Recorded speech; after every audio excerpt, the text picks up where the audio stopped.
Whoa, Ramdeen, What's we got happening? the band back together. Yeah. So people will trickle in while we're hanging out, but Yeah, I'll cool. get you to do an open for old time's sake. But everybody that's already here, look, John Ramdeen. John, let's do an open. Yeah, hey everybody, welcome. It's Robin Black and myself. We're here to chat about Bellator 250, of course, the main event. One of my favorite mixed martial artists of all time, Gegard MOUSASI, looking to recapture the middleweight crown when he takes on the phenom Douglas Lima. And when you talk about main events, Robin, like, come on, these guys have almost 100 fights between the two of them, which means a wealth of experience, and they've faced like serious talent. And that's one of the things that I love about this fight, is because, you know, they've seen it all. Yeah. First of all, it's so good to be here with you, man. Hanging out and talking about fights. I miss this, so we're gonna have to do it more often. But yeah, like, people talk about all kinds of crazy shit about like what organization is who in and what. These are two of the best fighters in the world. They're two 100%. Of the best fighters in the world at any weight. Like you said, I didn't do the math, but we're getting into 100 fights. And, you know, like Gegard, the last time he fought a best in the world level 170 pounder, you remember not that long ago, he fought Rory McDonald, best in the world. Destroyed this fucking guy. Destroyed him. And do you name another time that Rory McDonald was ever destroyed? Never. I mean, no. I guess the only thing I guess that would be close to that is when Douglas Lima fucked up his legs, and he was in bad shape after that. So there, you know, that's why this fight is so cool. You know what I mean? It is super cool. Rory's first fight in the UFC, was that not against Carlos Condit? It was very close. And that last minute pretty fucked up too. But that's a minute. Whereas Gegard on top of him. And do you remember what happened when Gegard is facing Rory? He's pressuring Rory, and Rory kind of goes in to roll for the single leg. Yeah. And then Gegard gets his hips back, lands with a smash or two, and then just runs him for the next couple of minutes until it's over. That was harsh. I don't think that's what happens with Douglas Lima. But Doug is so interesting. And I know we talked about Lima for a long time, but I got to know him more over the last couple of years a little bit. He'll talk openly about how terrified he is before a fight. I always find the best guys these days are the most honest like that. You don't have to be honest publicly, but you got to be honest about the truth. And the truth is, this is scary business. Now, let me ask you this question. Now, we're talking about their resumes. Now, does everybody – now, I know Justin Gaethje, his team, he says he doesn't have any fear. Now, is there a possibility that some guys don't have that fear because they just – like, you can chart a different path. Well, I know if you go into the UFC, for example, you just have to take whatever fights are given to you. But if I know Josh Barnett, for example, he trains a bunch of guys, and he wants to give them a path that they can win, a path not necessarily against. Well, guess what? Today you're fighting Gegard MOUSASI. Tomorrow you're fighting Douglas Lima. You're fighting Shlemenko. Whereas, like, no, we want to fight slowly, and that way we're not afraid, because this guy's only 1-0 and he hasn't fought good guys, or this guy's 3-3. You know what I mean? As opposed to, you know, Douglas Lima really has, because people didn't know who he was. He had to just kind of face whoever. So, I mean, Andre Koreshkov and Ben Askren and all the savages that nobody knew, because back then it's like, oh, you know, Bellator is the minor leagues. And it's like, that's not true. Back before. That's not true. We used to have this conversation so much on Fight Network, and people know it now, right? People to some degree, not everybody, but you do see these people have discussions. Who's better, Lima or Usman? And everybody understands these guys all train in the same gyms. They all, you know, Henry Cejudo and Patricio Pitbull have sparred each other 100 times, and they're 51-49. You know, and people in the know that now. But back in the day, so for people hanging out watching and all-timing with us, back in the day, once Coker took over Bellator, we all looked at it different. right? Remember back in the day, yeah. early previous Bellator, we used to not look at it the same way. But the second that Scott Coker came in, Rich Chow, that whole, and knowing what Strikeforce is and was, we knew where this was going to go. And you look at it now, like, I mean, and I know we're homers. We're sitting here talking about it right now. As Chael would say, we're homers. Yeah. But, I mean, look at these fights. Like, look at these fights. Look at Pitbull. Look at Lima. That's another thing.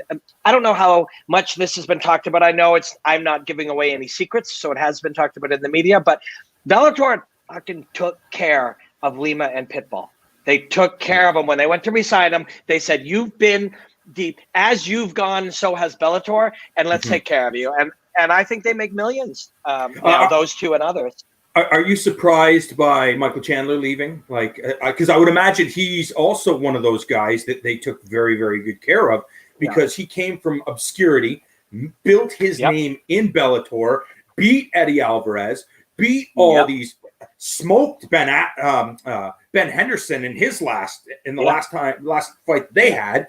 So it's like, okay, we want this guy. We want to keep him here so that people are, wait a second, do they have the best lightweight in the world? You know what I mean?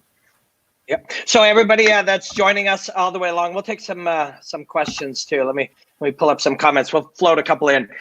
We'll talk about Gegard and Lima more, as well as some other fights. But let's dig into this. So I'll make it clear that I'm not telling people on this what I heard directly from Coker or anybody like that.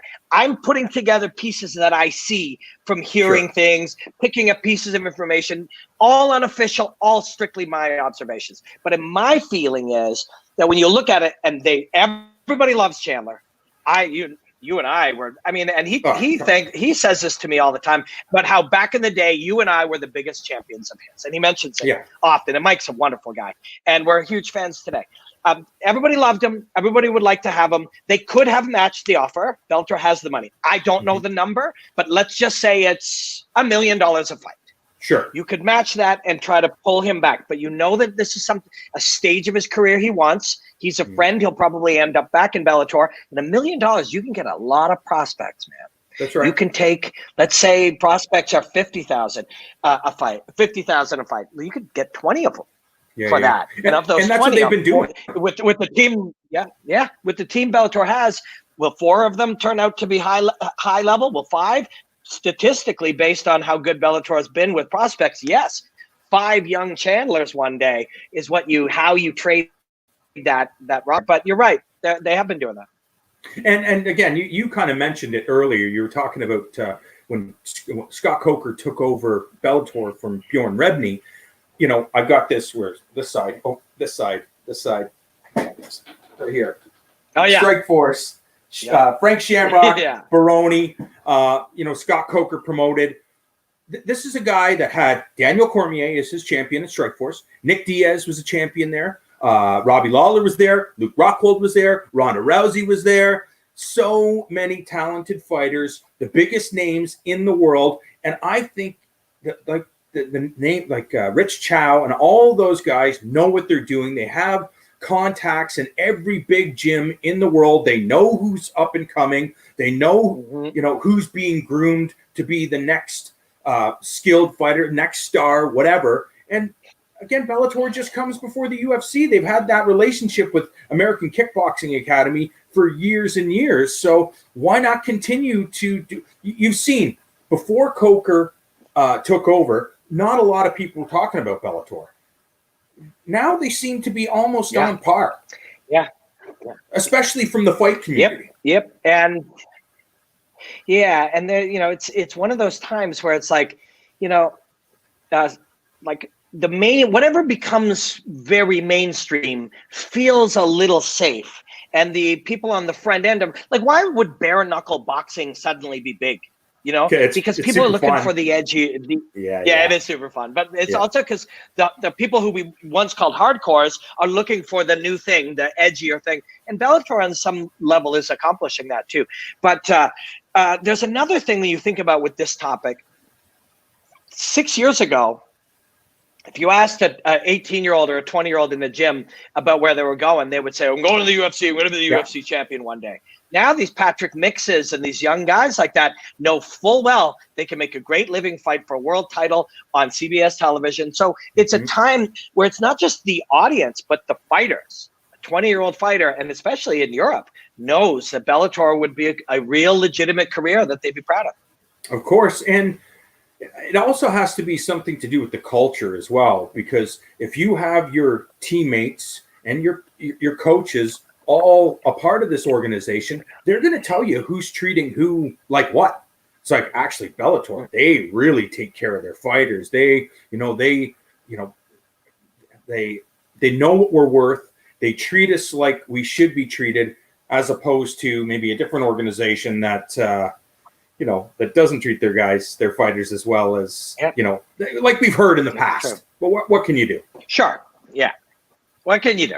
And that's why there's options now for a good. So, well, let's go back to Gegard versus Lima in a second. But let's talk about some of these prospect fights. What are we looking at on this show that you're into? Well, I mean, it's a name that I've heard for years and years and years with Jack Swagger, for example, coming from the world of professional wrestling. And, you forget that some of these athletes have a legitimate background in martial arts. You see them in the WWE and it's like, okay, well, I don't understand. It says that he wrestled at, either Oklahoma State or Michigan State why didn't you pursue that? I guess for some of them, it just wasn't an option. And now a guy like Jake Hager, you see how dominant he's been in his last couple of fights. It's like, wow, this guy's I think he held the choke on a little too long in his last fight, but so that's the way it works. It's you're learning some stuff, right? Yeah. Go ahead. I was going to say, when you talk to him, he's super smart. You said he held on to the choke for a while. As he did and he got up, people were booing for a second. Yeah. He probably forgot where he was. Because he was in a fighting contest. And then all of a sudden he was like, oh, right, I'm a performer. I know how to do this, right? He's a very smart guy, man. When I rode the bus with him from New York to Connecticut.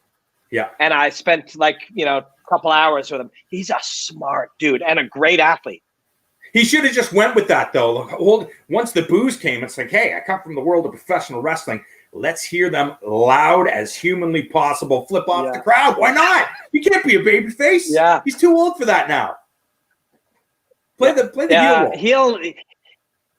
And he might. I mean, I think it's interesting because I talked to him actually quite a lot on camera for a long piece for DAZN, and then off camera we were chatting about stuff. And I asked him about Colby Covington and these guys. I didn't first bring up Covington. He brought up fighters who try to play the game, and I brought up Covington. And he went into the fact that often athletes are bad at it, really bad at it, and they don't understand it. That hammering the same point home isn't the game. Slowly the highs and lows of it are the game. Whereas when he's fighting, I think he wants to fight or wrestle. But I think after he's got 3, 4, 5 fights, he'll blend them a lot more naturally. Sure. That makes sense. I get it. There's some guys that it's like, if I do this now, that I guess it's too close to that. Let's get some wins. Let's prove to people that I'm actually a dedicated mixed martial artist. And once I get some heat from a bunch of wins, then go down that road, I guess. Yeah, I think there's some of that. Yeah, for sure. But man, is he a great athlete? And he put his head and arm choke on me, and was just doing it as a demo in the thing. And I'm a fit guy, and something. Ding, ding, and it hurt for a couple of days. And he's like, I'm so sorry. He's a big, powerful, high-level wrestler, trains a lot. The issue for a guy like that who's in his 30s comes when he's on the road. Now, I guess AEW is mostly Florida. Is that right? Something like that. I think it's in one place anyway. So I don't think he has to be on the road as much right now. So he can still train, and he can still be in the gym and still be adding skills. But when a guy's performing, either whether it's AEW or has a hip hop career or whatever, when you're a traveling performer, it's hard to also be a professional athlete. But he's kind of doing both, and he's doing it well right now. And I guess I would imagine he's really doing this just kind of for the love of mixed martial arts and competition, because, you never, if you're any mixed martial arts athlete and you get signed to one of these organizations that can pay a substantial sum, you would figure you want to bring as much heat as humanly possible to yourself, because how many fights do you have? Do you have 2 fights? Do you have 5 fights? Do you have 10 fights? The goal, I know for most athletes, mixed martial arts athletes, is get in, make as much money as humanly possible, and get out while your body is intact. Now, I can only imagine Jake has made a pretty penny in his professional wrestling career, and this would be probably a labor of love. Of course, he's not going to turn down $1 million if you tell him he's fighting for the title. No. But I don't know if he has. I mean, you can speak to this. Has he charted his path? Does he say, hey, the goal is to get as good as humanly possible and fight for a title? I think yes. I think yes in the back of his mind, but I think when he says it out loud, it's like, I'm trying to keep improving. I'm young at this. He's smart enough to know how to learn and how to learn at the right pace, but he's also smart enough to know what you say is judged by people who don't understand.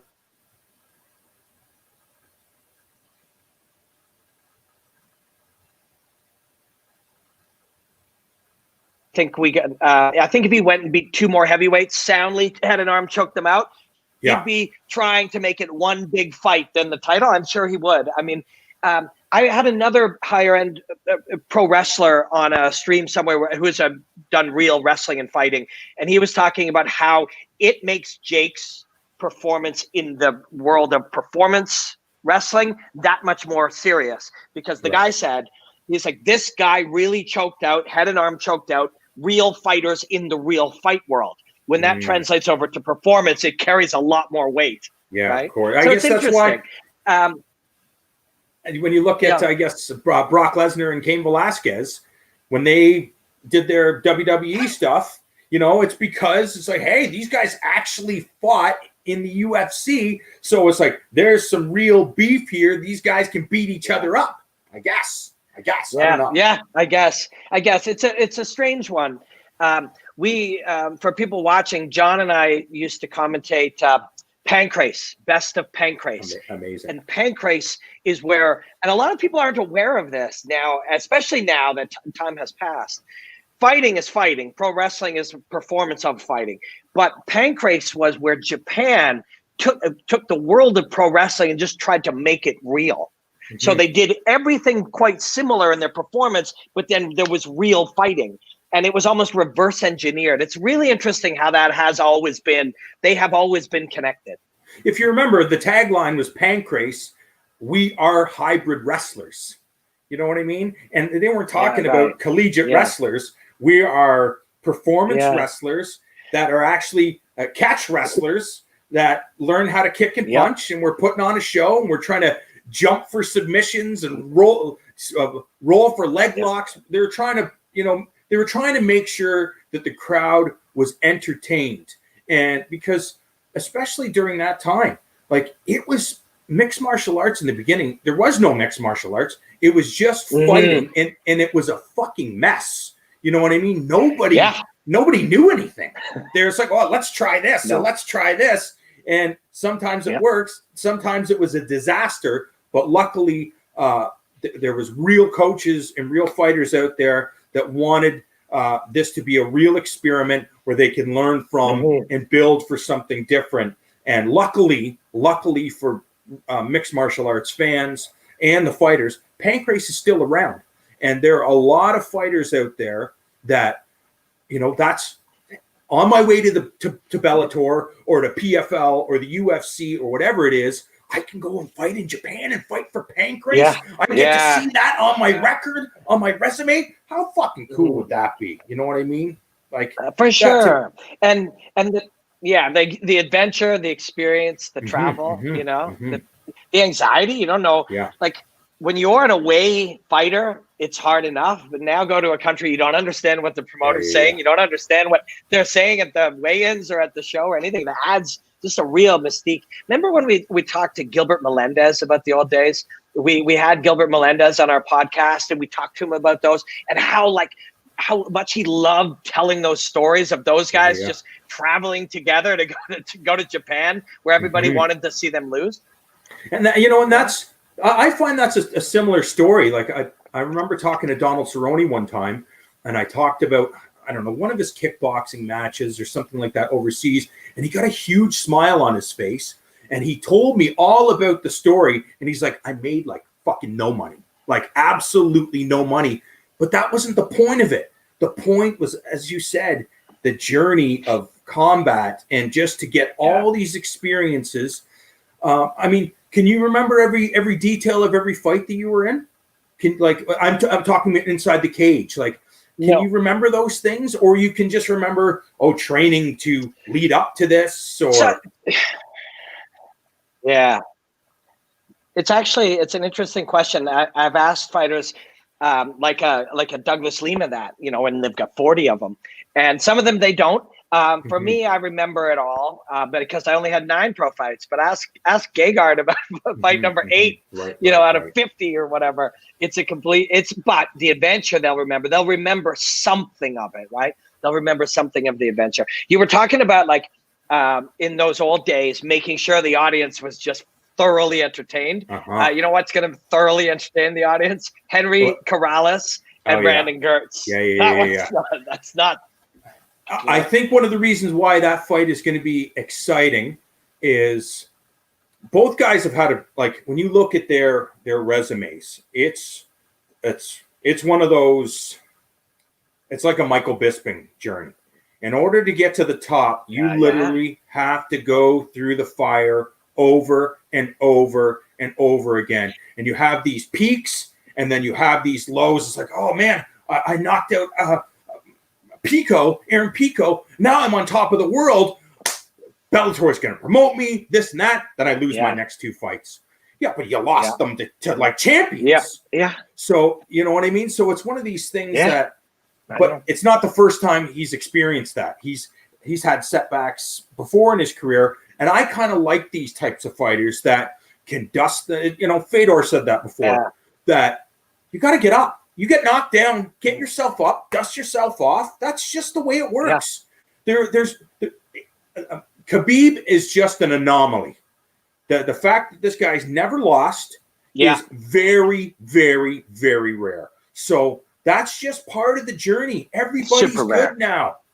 So, I mean, that's why I like this fight, because I think that both guys will let it hang because they realize, you know what?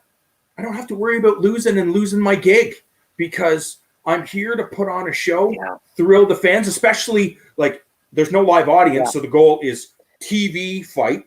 So, and this is one of those fights that's designed for television. These guys are just going to go out there and punch each other in the face and kick each other. And they're both going home hurt. That's just the way it works. Unless, of course, somebody ends it early. Too. What's that? True. But these two always do, right?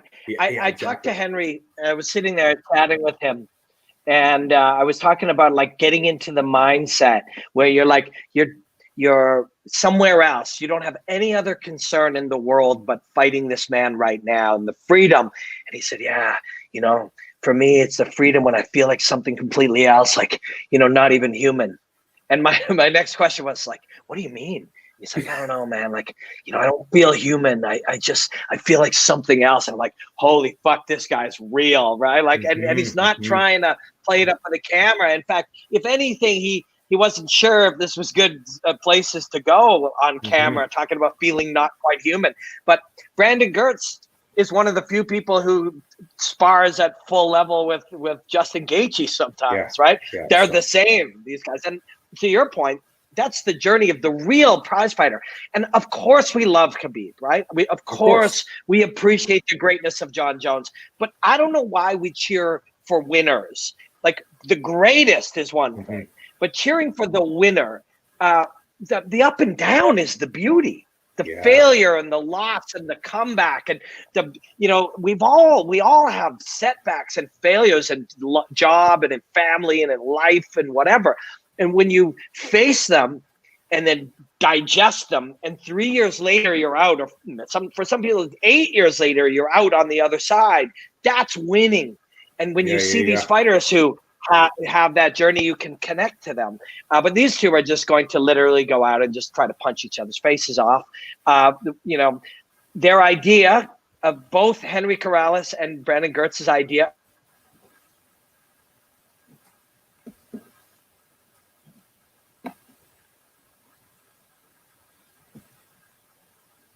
Super jazzed about that fight.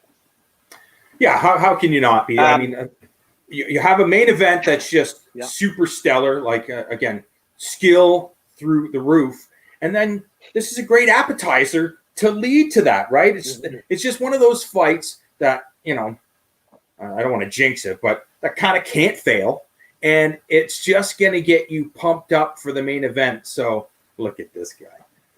And look at the comment. I am John Pollak. Anybody follow I am John Pollak. He's our old friend. We should get him on here too. We love you, buddy. It's like a flashback. Yeah, we do, John. John just broke something that Bellator shared about Jake Hager today. I also noticed. Look at these guys. But let's go back to that main event. So one thing that if we just say Gegard, well, actually, if we just said Douglas Lima to 100 fight fans who knew him 2 years ago, what would they say? Leg kicks. Right? Leg kicks. Leg kicks in jiu-jitsu, I think. Because a lot of times you've seen Douglas Lima on his back, and you know how dangerous he is off his back. And then, of course, you see, to me, the exclamation point is the damage he did to Rory's legs. Now, we'd seen the leg kicks before, but it's like, that's one thing everybody's going to have to worry. That's the number one weapon, is like, avoid those friggin' leg kicks, because just like Justin Gaethje, he doesn't have to land many of them to immobilize you. No. And I mean, Gegard MOUSASI's a kickboxer. Yeah. So he's going to be very equipped to deal with any type of leg kicks from Douglas Lima. So I'm interested to see if anybody decides to wrestle. Or is it just going to be a pissing match with each guy saying, no, I'm going to find an opening and I'm going to knock this guy out. And it also depends on what type of Gegard MOUSASI. It feels like Douglas Lima always gets up for the fights. Gegard MOUSASI, we've seen times where it's like, is it just because he's a multimillionaire and he, does he have 1 foot out of the game? Is he thinking about retirement? I know he's got a bunch of businesses and this and that, but you've seen where it's like, wait a second, that's like the Rafael Lovato Jr. fight. I didn't think that looked like the real Gegard MOUSASI. The Alexander Shlemenko fight. Now, I know he got poked in the eye or got punched in the eye or whatever it was, so he had a hard time dealing with that.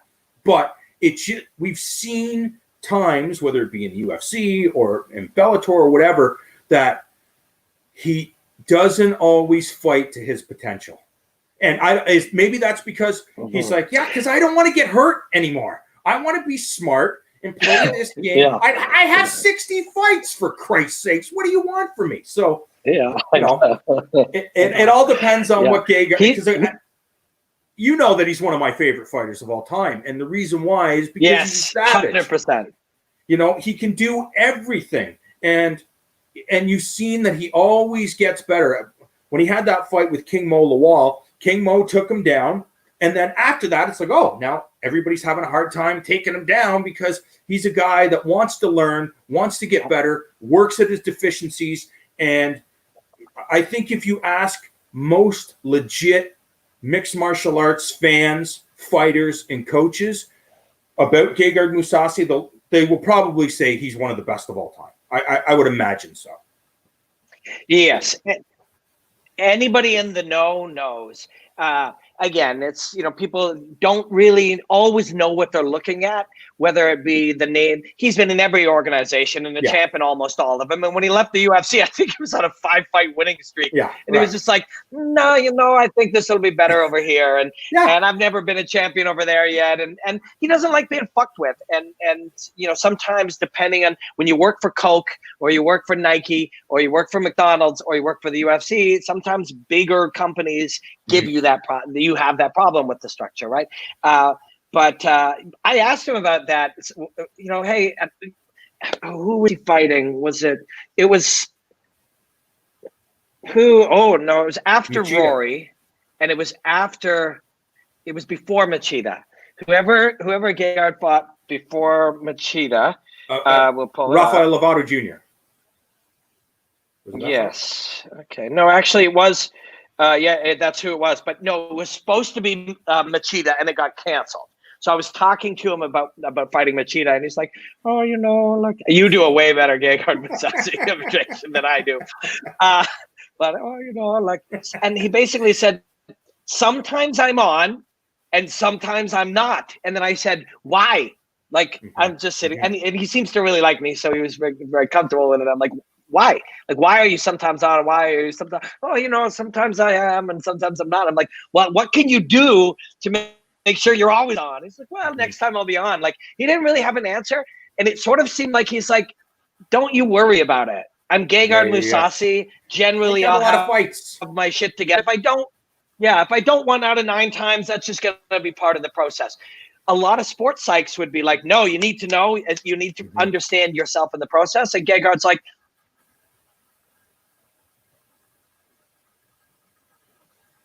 Barcelona, and he goes to Los Angeles, and he likes to shop and party when he's got a break. Yeah. And I think Gegard MOUSASI's probably got a pretty awesome life. So you don't have to tell him. But at the same time, you want to win this fight. This is one of those meaningful fights in your life. Yeah, I mean, but you would think that as a fighter, you want to win them all. You want to be Khabib. You want to have that personal pressure. You want to be obsessed. You want to have that George St. Pierre mentality where it's like, no. But again, not everybody has the same philosophy. And as you said, like MOUSASI's had this crazy journey. He's fought in so many different organizations, from Deep to Pride to Bellator to UFC. Most people know this guy's name, and maybe he isn't concerned about it. You're like, well, why aren't you on all the time? He's like, yeah, because you know what? I know how to fight, and I know how to keep my head protected. And even if I'm in a bad way and I didn't get up for this fight, I can protect myself against the best fighters in the world. Just be defensive. Yeah. If they boo, I don't give a shit. Yeah. Who cares? Somebody else will pick me up, or I'll get another fight, or I'll this or that. People like me. Yeah, I do the same thing, I think. Yeah. I'll kickbox, and they do. Yeah, I think so too. And I think there's a weird thing, especially in North America. We think you got to grow up and be the champion of the world at everything. Well, you know what's also good? Becoming wealthy and successful and loving the journey and winning mostly and almost always winning. Doesn't mean you don't want to win all the time. He wants to beat Lima, but Lima is more of that, like, it's everything to me. And both can be good and both can be bad. I'm also looking, so Gegard did lose to Machida, and when he won that last one, that's as happy as I've seen Gegard. And actually, I was with Gegard when he beat Rory, I guess, or Carvalho. No, when he beat Carvalho. And man, Gegard throws a great after party. He really does, I bet. As you could imagine. Gegard, when he wins, he's a happy dude. And then you remember when Uriah Hall hit him with a jumping spinning kick? I mean, when he came back to fight him again. Which I can't believe. Yeah, sorry to cut you off. Because he was so motivated. I look at that fight. If I'm not mistaken, in the first fight with Uriah Hall, MOUSASI was winning that fight and then just got caught, right? Yeah. So Uriah Hall gets this crazy knockout victory and then decides, I'm going to fight MOUSASI again. I'm like, what? You were losing that fight. You have a win over MOUSASI. Why fight this guy again? I understand. I know. Keep that. Yeah. Keep that. So what happens? He goes and fights MOUSASI, like a lot of us expected. MOUSASI beats this guy, and it almost takes away from that victory Uriah Hall. Yeah. So But again, just because a cool Gegard journey. wanted it too. Yeah, real cool. But Lima is like it feels like life and death. Like to win these, the title, his how he is seen and appreciated as a martial artist and a fighter. That means a lot to him. And both can be good. Like being chill with the process and like being able to let it go at the cage door and just be like, hey, I'm gonna go in here and have some fun in a cage fight. I know how to fight, rather than carrying all that weight. But Lima does really well with the extra weight and pressure and meaning. He does well, and not many do. Not many do. You were saying, talking about him being afraid and freaked out before fights. I mean, that's not an uncommon thing that we have heard from champions. George St. Pierre is one of those guys. Vitor Belfort is one of those guys that are deathly afraid before they get inside of the cage. You know why? Because they're intelligent. They know what their opponents because it's scary. Do. Exactly. Douglas Lima is well aware of what Ben Askren and Koreshkov and Rory McDonald and Gegard MOUSASI, what they could possibly do to him, what the worst case scenario would be. So, I mean, should you hold on to that? Yeah. I mean, if you need that, say, well, I got to get up at 5 o'clock in the morning and do my road work, or I can't miss any practices. There's no beer. There's no picanha. There's no deviating from 100% mental focus on who's going to be standing across the cage for 25 minutes. Like, that's bonkers. Just thinking about having to be inside of being in a fight. Yeah. With either of these guys. Yeah, with either guy. But I'm saying if you're Douglas Lima, it's like, oh, man. Yeah. This guy is just so skilled. He has no weaknesses. And if you sleep or you have a mental slip for a millisecond, MOUSASI can punch you out or kick you in the head or choke you unconscious. Same can be said with Douglas Lima, too. 100%. Yeah, for sure. For sure. You saw what he did to Page. And the way Douglas beats Michael Page, history won't understand it. People are affected by their emotion. Just that, when people dislike somebody or love somebody, or and they have extreme opinions, they only see the consequences. Mike was doing really well in round one, but that makes Douglas's win better. Makes it better. If all he did was go out and smash that guy, it's not as meaningful. Doug got wobbled. Not that long before it. And I asked him about it. He's like, oh, yeah, that old familiar electrical jolt through my leg, the leg wobbles. And he took that guy out. It made him better. The pressure. But, man, dude, like I got a Fight Secrets up right now that I just did. And it's up on Bellator YouTube. It just came out like an hour ago. And when I was making that, and so, for the last, how many years? 10 years, 2012, I've been watching footage in slow motion to analyze these moments. There's some shit you see from Douglas Lima that you almost never see. Borderline, barely possible stuff. Like, for example, when you remember the Koreshkov knockout when they're just literally swinging, and he lands the shot and Koreshkov goes down? It's in the Fight Secrets. So in the middle of it, imagine I'm Lima and you're Koreshkov, and we're talking the smallest fractions of a second. I'm already moving my arm here, and you see, as you saw it right down, you see Lima sort of pick up that there is a punch coming. Now my arm is moving this way.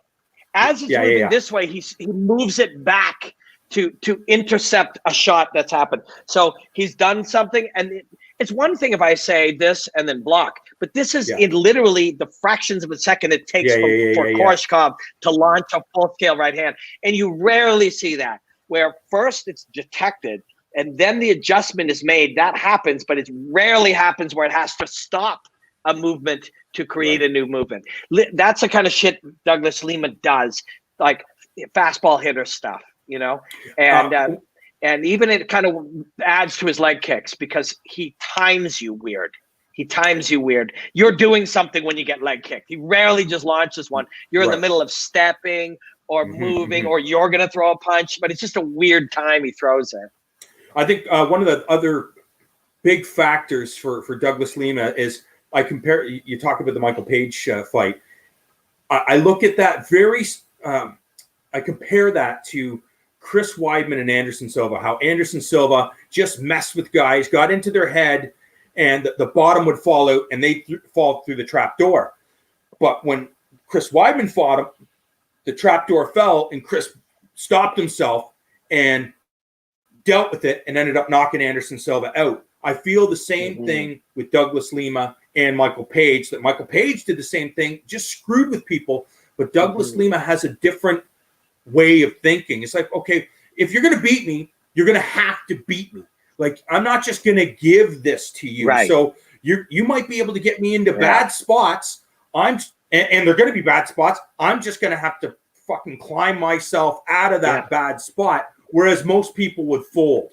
And I just think it's one of those things that Michael Page was taking it. You know, he thought, oh, I've got this in the bag. He didn't anticipate that no matter how much you hurt this guy or you beat him, the only way is it has to be 25 minutes or you have to take him out because he's going to be there until the end. And that's what happened. So, and I think that's one of those scenarios with MOUSASI, is that he's going to be there until the end unless you separate him from consciousness. Yep. And that'll be what you'll look to do. Or if you're both there at the end, if you're both there, presumably, if you're Lima, in a lot of fights, and I'm Lima and you're whoever he's fighting, you're slower and less impactful later because I smashed up your wheel. Yeah. Hopefully, if you're Lima, that's the goal, right?